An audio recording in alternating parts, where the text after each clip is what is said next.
Hi, welcome to our very first quilt along for our fall harvest quilt pattern, and we are so excited to be sewing this quilt along with you.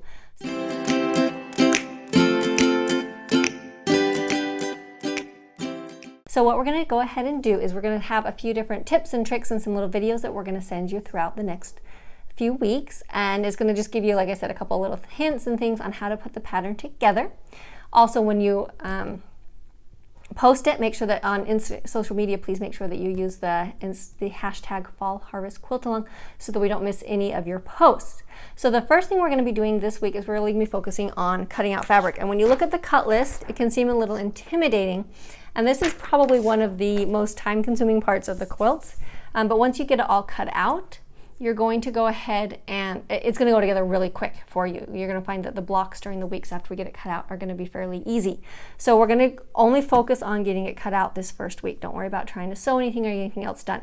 Also, make sure that you're utilizing the tags in the back of the pattern. You'll see little tags, and each of those tags is going to tell you what size it is, what color to do, what one to use. So use those to organize, whether you pin it together. If it's a smaller stack, throw a safety pin or a paper clip on it. Some of the bigger stacks with some of like the little squares, 2-inch squares, you need 32 of them, stick them in a baggie. However you want to make sure that you organize that, and then put them all in one place so that everything's ready to go for when we start to sew the blocks together. So one thing I want to just mention real quick on the cutting is to make sure that we utilize the most fabric. We're going to go ahead and you're going to cut the first strip. So the first strip is 6.5 inches wide. So first thing we're going to do is we're going to cut that 6.5 inch strip. After we have that, you're going to go ahead and turn it and cut it down. I'm just going to cut the selvage off. We don't want that. These selvages are not lined up. We're going to move her out of the way so I can use as much fabric as possible. So we're going to cut the selvage off, and then we're going to cut the rest of the pieces that we need. So for this one, we need them to be 8.5 inches.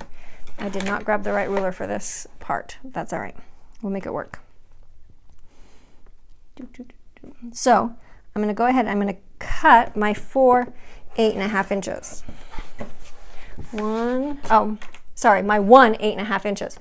Now what I'm going to do is I'm actually going to take this strip, and instead of getting rid of it or trying to do anything fancy, I'm just going to cut it down into my next measurement, which is 4.5 inches.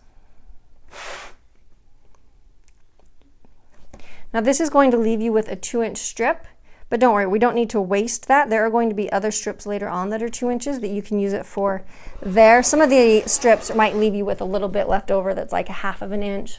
So you might have a little bit of waste there, but it's going to be pretty minimal. So we've cut this down now into my 4.5 inch strip, and then we can look at the next size, and I need 3 at 18.5 inches. So I'm going to take this strip and I'm going to go to 18.5 and cut it down there. And then I'm just going to work my way across. I don't know if I can get I can't get another 18.5 out of this one, so I would have to cut another strip there. But what you're going to do with that is you're just going to work your way down. So after you finish all of the 4.5 inch strips, take whatever you have left, cut it down into 4.25 inch strip. Cut as many pieces as you can out of that. Then take that, cut it into your 3.5 inch strip, and that's going to go ahead and get the most pieces without having waste, but it's also going to keep things really organized, and so that you don't lose pieces and you don't wonder where things went and are constantly having to remeasure strips to figure out what size they are. So make sure though, after you've cut this, add your tag, pin it to it, and set it aside now so that you don't have to go back and remeasure it later.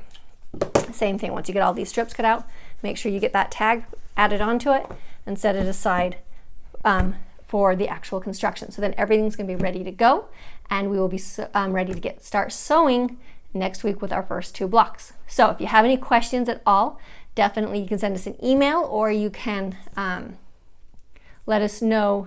You can just probably be best to respond to the email or send us a DM on Instagram, the Quilt Along email that we sent out, or send us a DM on Instagram so that we can make sure that we see those. And we'll answer any questions that you have.